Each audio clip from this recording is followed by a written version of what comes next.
आज हम चैप्टर 6 के लाइफ प्रोसेस के बारे में पढ़ेंगे। लाइफ प्रोसेस के क्या होता है, लाइफ प्रोसेस इसके बारे में हम लोग जानते हैं। जैसे कि देखो, हम लोग जो भी ह्यूमन बीइंग जीते हैं, जीने के लिए जो हमको सरवाइव करने के लिए, लाइव करने के लिए जो भी ज़रूरी पड़ता है, और जो भी हम लोग मतलब लिविंग फूड्स लेते हैं, और हमारे जो जैसे कि देखो, हमारे जो ऑर्गेनिज्म रहते हैं, ऑर्गेनिज्म जो हमारा बॉडी जो न्यूट्रिएंट्स लेता है, रेस्पिरेशन लेता है, ट्रांसपोर्टेशन लेता है और ग्रोथ करता है, उसको हम लोग उसी प्रोसेस को हम लोग लाइफ प्रोसेस कहते हैं, मतलब जीवन के प्रोसेस।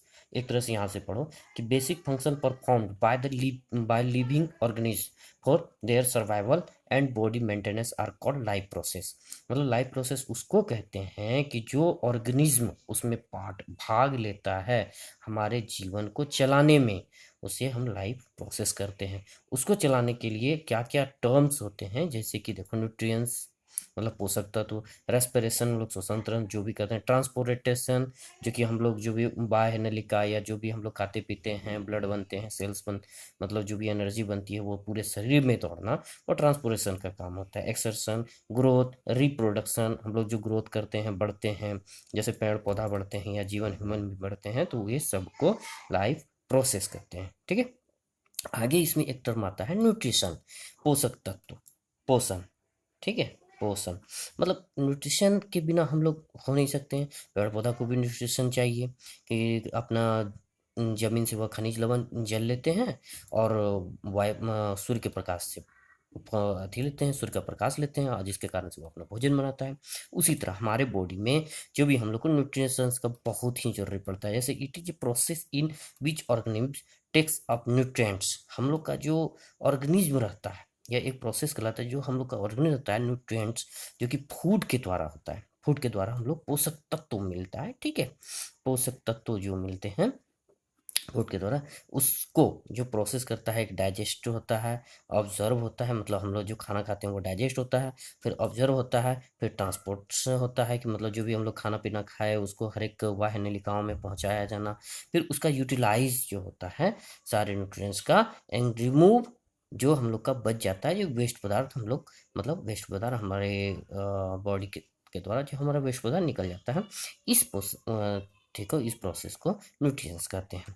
आगे से समझो कि मोड ऑफ न्यूट्रिएंट्स, कितने प्रकार के न्यूट्रिएंट्स होते हैं। तो ऑटोट्रोफिक, देखो हम लोग जो हैं ह्यूमन बीइंग या पेड़ पौधे या जो भी है, जो हम लोग दो टर्म में बांटा गया है हम लोगों को। एक होता है कि खुद से भोजन बनाना, जैसे कि पेड़ पौधे वो खुद से भोजन बनाते हैं, जमीन से खनिज लवण लेते हैं, सूर्य के प्रकाश लेते हैं, और खुद से अपने पेड़ मतलब पत्ती में अपना भोजन बनाते हैं, और पेड़ पोषक तत्व प्राप्त करते हैं और ग्रोथ करते हैं।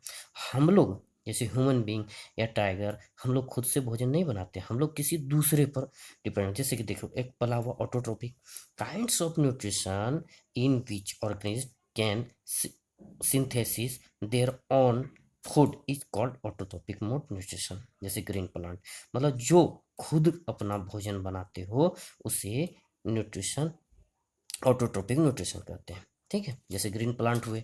और एक दूसरा होता है कि हेटरोट्रोपिक न्यूट्रिशन, जैसे which organism do not process the ability to synthesis their own food, मतलब जो दूसरे पर आश्रित होते हो, फूड बनाने के लिए दूसरे पर आश्रित हो, दूसरे पर डिपेंड हो, उसे हेटरोट्रोपिक कहते हैं। और ऑटोट्रोपिक दूसरे पर डिपेंड नहीं रहते हैं, जैसे कि एनिमल्स, बर्ड्स, या हम लोग ह्यूमन बीइंग या टाइगर को कहा जाए कि जो एक चूहे पर डिपेंड रहता है। चूहा पेड़ पौधा खाता है और फिर चूहा को फिर टाइगर खाते हैं।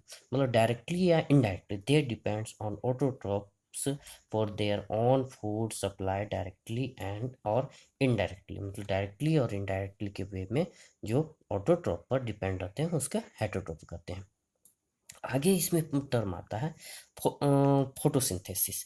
जैसे पेड़ पौधे जो भोजन बनाते हैं कि किस प्रक्रिया द्वारा बनाते हैं, वो वहाँ पर फोटोसिंथेसिस कहलाता है। ठीक है। जैसे the process by which green plants, यह एक प्रोसेस है जो ग्रीन प्लांट्स के द्वारा किया जाता है, make their own food with the help of CO2 and H2O। मतलब ग्रीन प्लांट जो होते हैं वो, उसकी जो पत्ती रहती है वो CO2, वायुमंडल से CO2 लेते हैं, और जमीन से जल लेते हैं, और वह अपना सनलाइट के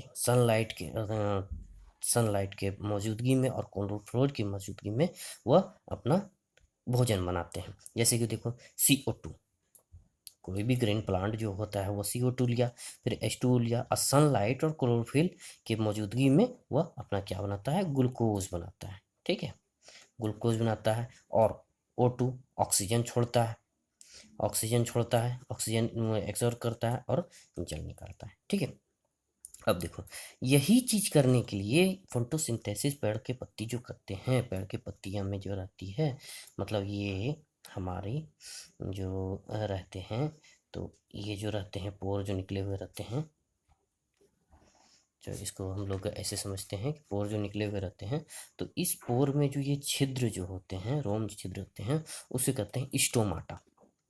ठीक है, उसे हम लोग स्टोमाटा कहते हैं। जैसे कि स्टोमाटा क्या होता है, the small pores present on the leaves, मतलब पेड़ के पत्ती में जो छोटे छोटे छिद्र होते हैं उसको स्टोमाटा कहते हैं, जिस जो their help in exchange of gases during photosynthesis. जब फोटोसिंथेसिस का काम होता है, जब खाना बनाती है पत्तियां, दिन में जब काम होता है फोटोसिंथेसिस का, उस समय जो पत्ती के ऊपर छोटे छोटे छोटे छोटे पोर होते हैं लिप्स के ऊपर, उसे स्टोमाटा कहते हैं। ठीक है, आगे पढ़ते हैं फ्रेंड कि गार्ड सेल्स क्या होता है। स्टोमाटा जो पत्ती के ऊपर जो सेल्स होते हैं, छोटे छोटे छिद्र जो होते हैं, ठीक है, यह सेल्स क्या होता है, the cells which control the opening and closing of the pores in the lips. Lips के ऊपर जो वो छोटे छोटे छेद होते हैं, वह गार्ड सेल्स क्या करता है, यहाँ पर इसके छेद को ओपनिंग करता है और क्लोजिंग करता है। किस जगह, जब गैस लेती है, कार्बन डाइऑक्साइड लेती है और ऑक्सीजन छोड़ती है, उस समय मतलब ये करता है। दिस कंटेंट्स आर क्लोरोप्लास्ट, इसमें क्या रहता है, क्लोरोप्लास्ट रहता है, और क्लोरोप्लास्ट के अंतर्गत में हमारा क्लोरोफिल होता है। ठीक है, जिसके कारण से पत्तियां ग्रीन दिखाई पड़ती है। ठीक है बस, फ्रेंड्स आगे पढ़ते हैं। देखो न्यूट्रिशन इन अमीबा, हम लोग अमीबा के बारे में पढ़ते हैं कि अमीबा न्यूट्रिशन कैसे कैसे करता है। तो अमीबा जो न्यूट्रिशन करता है उसको होलोजोइक कहते हैं, होलोजोइक कहते हैं। ठीक है, होलोजोइक न्यूट्रिशन अमीबा। देखो अमीबा जो एक कोशिकीय पदार्थ होता है, वो पहले क्या करता है, भोजन को वो जब बाहर में देखता है तो वह एक सेंस, फूड को सेंस के रूप में देखता है। ठीक है, उसके बाद सूडोपोडिया जो इसके जो ये जो सेल का जो दीवार होता है, उसमें सूडोपोडिया जो रहता है वह अपनी दीवार को थोड़ा सा खोलता है और इस फूड को अंदर इन करता है। ठीक है, surrounding of the food, food को सराउंडिंग में करता है। थर्ड स्टेज में क्या करता है, the food enclosed in A food vacuole, vacuole food plus water, मतलब इस फूड को क्या करता है, अंदर ये ले लेता है। ठीक है, उसके बाद enzymes from the from the cytoplast, from the phytoplast the secreted into food vacuole, मतलब ये जो अब अमीबा जो करता है, अंदर फूड को ले लेता है और एंजाइम वगैरह के मतलब मेल से सब कुछ करने से इसको वह एब्जॉर्व करता है, अपने सेल को बढ़ाता है, और अमीबा थोड़े थोड़े मतलब जो फूड से जो एनर्जी प्राप्त करता है वो बढ़ता है। ठीक है, और फिफ्थ स्टेज में क्या करता है, फूड इज डाइजेस्टेड, मतलब जो भी फूड को लिया वह डाइजेस्टेड करता है। एंड सॉल्युबल मटेरियल्स, और मटेरियल्स जो भी उसको बनाना पड़ता है, फूड वगैरह जो भी मतलब बढ़ना रहता है, तो फिर आगे का हुआ डाइजेस्ट करके उसका जो एनर्जी रहता है वो अब्जॉर्व करता है और एसिमुलेट यूज्ड, उसको पूरा यूज करता है, हर एक जगह में ट्रांसपोर्टिंग करता है और उस जो भी ऊर्जा उससे मिली उसको यूज कर लेता है। उसके बाद लास्ट में क्या करता है, सिक्स स्टेज में अनडाइजेस्टेड पदार्थ जो बनता है, वेस्टेड पदार्थ, उसको वह एक्सपेल्ड, बाहर निकाल देता है। आगे फ्रेंड्स हम पढ़ते हैं कि ह्यूमन डाइजेस्टिव सिस्टम, हमारा ह्यूमन डाइजेस्टिव सिस्टम क्या क्या कैसे काम करता है, मतलब एक मैन का ह्यूमन डाइजेस्टिव सिस्टम कैसे वर्क करता है, इसके बारे में हम लोग पढ़ते हैं। देखो सबसे पहले ये, देखो ऐसे भी बुक में हमारा या मतलब क्वेश्चन में आ सकता है, ये हमारा आ सकता है, तो हम लोग एक शॉर्ट में पढ़ें या एक बृहद, हर एक चैप्टर हर एक चीज़ के बारे में समझेंगे। जैसे देखो ये तो मुंह हुआ, ठीक है, माउथ में सबसे पहले हमारा भोजन जाता है, माउथ में हमारा लार के द्वारा मतलब पचने का स्टार्ट यहीं से हो जाता है, दांत के द्वारा क्रश किया जाता है, उसके बाद ये ग्रास नली के द्वारा, इसके द्वारा ग्रास नली के द्वारा हमारा यहाँ पर लीवर में पहुँचता है। लीवर में जो ये पित्ताशय जो रहता है, पित्ताशय से पित्तरस निकलता है और यहाँ पर स्टोमैक में लीवर के द्वारा ट्रांसपोर्ट कर दिया जाता है। स्टोमैक में करने के बाद ये आगे पेंक्रियाज में जाता है। ठीक है। पेंक्रियाज में यहाँ पर स्टोमक में पीस आता है, ये जो पित्त रस जाती है, उसके बाद सब उसमें HCl वगैरह सब कुछ मिल के उसको क्लियर किया जाता है। उसके बाद हमारा स्मॉल इंटेस्टाइन में जाता है, पहले लीवर में जाएगा, स्टोमक में जाएगा, लीवर स्टोमक में भेजेगा, उसके बाद लीवर तो यहाँ पर, उसके बाद पेंक्रियाज में यहाँ पर आएगा, ठीक है। उसके बाद स्मॉल इंटेस्टाइन में आएगा, स्मॉल इंटेस्टाइन के बाद लार्ज इंटेस्टाइन में आके रेक्टम में चले जाते हैं, ठीक है। रेक्टम, रेक्टम, ठीक है, जो कि वेस्टेड पदार्थ रहेगा वो रेक्टम के द्वारा निकल जाएगा, ठीक है। आगे बढ़ते हैं, जैसे माउथ फर्स्ट इसमें आता है कि हमारा माउथ, इसको फुल्ली डिटेल में हम लोग पढ़ते हैं बच्चों, क्योंकि ये फुल नंबर का आ सकता है एग्जाम में भी, इसलिए फुल डिटेल में पढ़ते हैं। माउथ, माउथ क्या करता है कि सबसे पहले फूड का जो डाइजेस्टिंग होता है सबसे पहले माउथ से स्टार्ट होता है, मतलब डाइजेशन बीइंग्स फ्रॉम माउथ, मतलब डाइजेशन जो स्टार्ट होता है वह कहाँ से स्टार्ट होता है, माउथ से स्टार्ट हो जाता है। Food is broken into smaller pieces, जो हम लोग फूड खाते हैं उसको छोटे छोटे छोटे छोटे भागों में पीसेस कर दिया जाता है, स्मॉल छोटे भागों में, किसके द्वारा, दांत भी हमारा करता है, in the mouth by chewing with the help of salivary amylases, मतलब ये लार के द्वारा हम लोग मुंह में एक लार निकलता है, लार ग्रंथि से लार निकलता है, उसके द्वारा उसको मिलाया जाता है और दांत से भी क्रश करके उसको छोटे छोटे भाग में बांट दिया जाता है, ठीक है। उसके बाद आगे हमारा माउथ से उस ओसोफाइगस में चले जाता है, वह जो हमारी रसिका ग्रंथि रहती है वह हमारा पास करके स्टोमैक में भेज जाता है। देखो आगे क्या होता है कि दिस पीसेस जो छोटे छोटे टुकड़े में बढ़ जाता है, being easy to solve and digest, travel down the oesophagus to the stomach by peristaltic movements, मतलब जो भी ग्रास नली के द्वारा रहा उसको, मतलब लार के द्वारा वो जो चिपचिपा जाता है तो सीधा सीधा खाना को वह आगे में स्टोमक तक में पहुंचा दिया जाता है। अब स्टोमक क्या करता है, stomach contains the gastric juice, stomach में हमारा गैस्ट्रिक जूस निकलता है, जो हमारा गैस्ट्रिक जूस निकलता है, which break down this particles, मतलब फूड को और छोटे छोटे छोटे छोटे टुकड़ों में यहाँ पर बांट दिया जाता है, मतलब क्रश कर दिया जाता है, into smaller smaller molecules. Gastric juices include pepsin, HCl और मुकस। देखो यहाँ पर हमारा जो स्टोमक में रहता है पेप्सिन रहता है, HCl रहता है, मोकोस रहता है, मतलब ये सब जो पेप्सिन का काम क्या रहता है, यहाँ पर ब्रेक डाउन द प्रोटीन, जो हमारा खाने को जो टुकड़ा किया जाता है और टुकड़े से जो हमारा प्रोटीन निकलता है उसको क्या करता है, छोटे छोटे छोटे छोटे टुकड़ों में यहाँ पर बांट दिया जाता है। HCl क्या करता है, देखो हाइड्रोजन क्लोराइड, जो कि अम्ल रहता है, खाने को पूरा इतनी अच्छी तरह से मतलब क्रश करके उसको मिला दिया जाता है कि सारा खाना डाइजेस्ट हो जाता है, अगर कोई बैक्टीरिया या कीटाणु विषाणु भी चले जाए तो वह यहाँ पर खत्म हो जाता है, ये अम्ल से इसको एसिड खत्म कर देता है, ठीक है। अब मुकोस क्या करता है, protects inner lining of stomach, stomach की जो वॉल होती है, इनर लाइनर जो होता है उसको प्रोटेक्ट करता है, ठीक है। आगे खाना हमारा कहाँ पर जाता है, जो फूड हमारा रहता है स्मॉल इंटेस्टाइन में, स्मॉल इंटेस्टाइन का काम क्या होता है, the food is further broken down in the small intestine, जो हमारा ब्रोकन छोटे छोटे टुकड़ों में पीसेस क्या हो रहता है वह स्मॉल इंटेस्टाइन में जाता है, और glands like the liver and pancreas produced bile। देखो आगे क्या करता है कि ग्लैंड जो लाइक लिवर जो होता है वह हमारा बाइल जूस, हाँ बाइल जूस निकालता है, bile juice and pancreatic juice, यहाँ पर हमारा दो जूस निकलता है जिसके कारण से भोजन को और छोटे छोटे टुकड़ों में बांट दिया जाता है और अच्छी तरह से ये डाइजेस्ट होने में मदद करता है, which help in the process the small molecules, छोटे छोटे स्मॉल मोलिक्यूल्स में वह चूर हो जाता है, बढ़ जाता है, are the absorb into the blood, और ये जो क्या करता है, ब्लड सेल्स जो हमारे अंदर में रहते हैं वो पूरा ऑब्जर्व कर लेता है, और स्मॉल इंटेस्टाइन जो दीवार होती है या ब्लड के रूप में उसको पूरा एब्जॉर्व करके जो प्रोटीन मिनरल्स, मतलब मिनरल्स तो नहीं, मतलब प्रोटीन जो भी रहता है उसको एब्जॉर्व करके पूरे शरीर में ट्रांसपोर्टिंग का काम करता है, पहुंचा देता है, ठीक है। Steam from the small intestine and send to all the parts of body, और पूरे बॉडी में यह प्रोटीन हमारा भेज दिया जाता है, ठीक है, ट्रांसपोर्ट कर दिया जाता है, ठीक है। आगे जो जो भोजन हमारी जाती है ये लार्ज इंटेस्टाइन में जाता है, water is absorb from the remaining food in the large intestine, जो हमारा रिमेनिंग फूड पचने के बाद वह लार्ज इंटेस्टाइन में चले जाता है। और उसके बाद रेक्टम क्या करता है कि लेफ्ट ओवर सॉलिड वेस्ट, जो हमारा वेस्ट पदार्थ हुआ और रेक्टम के द्वारा, बॉडी के द्वारा निकाल दिया जाता है।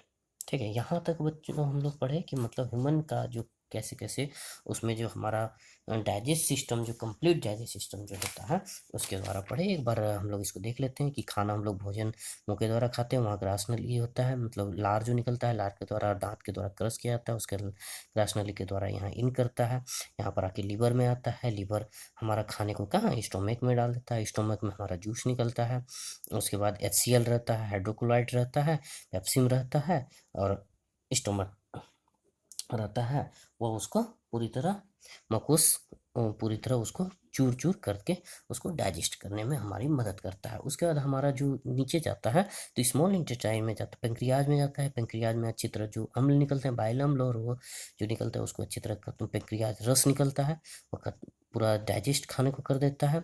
और उसके बाद स्मॉल इंटेस्टाइन में जब जाता है तो उसके द्वारा जितना भी प्रोटीन वगैरह रहा उसके दीवार से चूस करके हमारे पूरे बॉडी में ऊर्जा हमारा पहुँचा दिया जाता है। ठीक है, और उसके बाद लार्ज ग्रंथि में जाता है, लार्ज इंटेस्टाइन में जाता है, उसका जो भी सॉलिड पदार्थ, जो भी वेस्टेड पदार्थ हुआ वो हमारे मतलब वेस्ट पदार्थ के द्वारा निकल जाता है।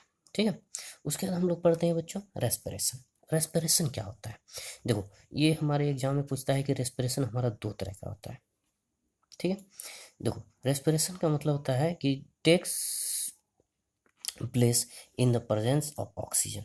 जो दो तरह का रेस्पिरेशन होता है, और दो तरह का मतलब जो हमारा ह्यूमन बींग, मतलब जो तरह का जो भी हमारा बांटा गया है लिविंग थिंग्स में, तो उसमें दो तरह का रेस्पिरेशन होता है। ठीक है, takes place in the presence of oxygen, जो ऑक्सीजन की उपस्थिति में रेस्पिरेशन करता है। ठीक है, वह रेस्पिरेशन करता है। और दूसरा, और जो देखो ये दोनों में अंतर एक बताया गया। ठीक है, यहाँ से हम लोग पढ़ते हैं, एक होता है एरोबिक रेस्पिरेशन, एक होता है एनएरोबिक रेस्पिरेशन। ठीक, जो एरोबिक होता है वो ऑक्सीजन की उपस्थिति में करता है। ठीक है, ऑक्सीजन की उपस्थिति में करता है। और दूसरा करता है क्या कि ऑकर्स इन माइटोकॉन्ड्रिया, माइटोकॉन्ड्रिया में करता है। तीसरा क्या करता है, इन प्रोडक्ट ऑफ CO2 और H2O, जो हमारा प्रोडक्ट जो बनता है CO2 और H2O की उपस्थिति में बढ़ता है। A more amount of energy is released, और ये जो हमारा करता है ज़्यादा अमाउंट में एनर्जी रिलीज करता है, जो कि 38 ATP होता है। ठीक है, 38 ATP होता है। और दूसरा हमारा क्या होता है, ह्यूमन बींग, ये इसका एग्जांपल क्या होता है, ह्यूमन बींग प्लांट। और इसका जो हम लोग पढ़ते हैं जैसे कि takes place of absence of oxygen, oxygen की अनुपस्थिति में ये काम करता है, एनारोबिक रेस्पिरेशन जो होता है। दूसरा क्या होता है, ऑकर्स साइटोप्लाज्म में होता है, फाइटोप्लाज्म में इसका काम होता है। उसके बाद तीसरा क्या अलग होगा, endo product of alcohol and lactic acid, यह जो प्रोडक्ट जो बनाएगा अल्कोहल और लैक्टिक एसिड के अथी में बनाएगा। और चौथा हम लोग क्या अंतर इसमें जानेंगे, less amount of energy release, और इसमें जो एनर्जी जो रिलीज होगा मतलब इसके मुकाबले में थोड़ा कम होगा, 24 ATP होगा। और इसका एग्जाम्पल क्या होता है, ईस्ट और बैक्टीरिया, ईस्ट और बैक्टीरिया इसका एग्जाम्पल होता है। आगे हम लोग पढ़ते हैं बच्चों, आगे देखते हैं कौन सा टर्म आता है, एक इनहेलेशन और एक्सहेलेशन। ठीक है, इसको हम लोग हाँ, मैकेनिज्म ऑफ ब्रेथिंग। देखो, हम लोग जो श्वसन की जो क्रिया करते हैं, ह्यूमन बींग में जो श्वसन की क्रिया करते हैं उसमें क्या होता है, एक बार सांस लेते हैं और एक बार सांस छोड़ते हैं। तो सांस लेने के क्रम में क्या होता है, during an inhalation chest cavity expand, हमारा जो चेस्ट होता है और जो डायफ्राम जो होता है वो क्या होता है, फैलता है। ठीक है, और एक्सहेलेशन में क्या होता है कि हमारा डायफ्राम जो होता है वो सिकुड़ जाता है। सेकंड में क्या अंतर होता है, रिब्स लेफ्ट अप होता है, हमारे जो रिब्स जो होते हैं वह लिफ्ट अप लिफ्ट होता है। और सेकंड जब एक्सहेलेशन करते हैं तो रिब्स क्या होता है, डाउनवर्ड होता है। उसके बाद थर्ड में हमारा क्या होता है, डायफ्राम जो होता है वह फ्लैट शेप, हमारा जो डायफ्राम जो होता है वह शेप में आ जाता है। ठीक है, और ये जो होता है मतलब डायफ्राम जो मतलब बिकम्स होता है डन शेप्ड हो जाता है। ठीक है, जो हमारा मतलब एक्सहेलेशन में क्या होता है कि जो शेप में पहले से बना हुआ रहता है उसी शेप में सिकुड़ के रह जाता है, जो हमारा डायफ्राम होता है, मतलब ये जो फेफड़े का जो डायफ्राम होता है। और इसमें जो होता है डायफ्राम जो होता है हमारा मतलब बड़े शेप्स में आ जाता है। उसके बाद चौथा क्या अंतर हो सकता है कि volume of lungs increases and air इंटर्स the lungs. हमारा जो लंग्स जो रहता है वह इंक्रीज हो जाता है। जब हम लोग सांस लेते हैं तो वह हमारा लंग्स जो होता है इंक्रीज होता है। और इसमें क्या होता है कि हमारा लंग्स जो होता है इंक्रीज नहीं होता है, वह डिक्रीज होता है। ठीक है, इसको ऑटोमेटिक ये तो श्वसन की क्रिया में इनहेलेशन और एक्सहेलेशन में हम लोग बच्चे बहुत अच्छी तरह समझ सकते हैं। तो ठीक है बच्चों, जो भी आगे रहा वो कल के पार्ट्स में आ जाएंगे। ठीक है, फिर मिलते हैं। Thank you, bye bye.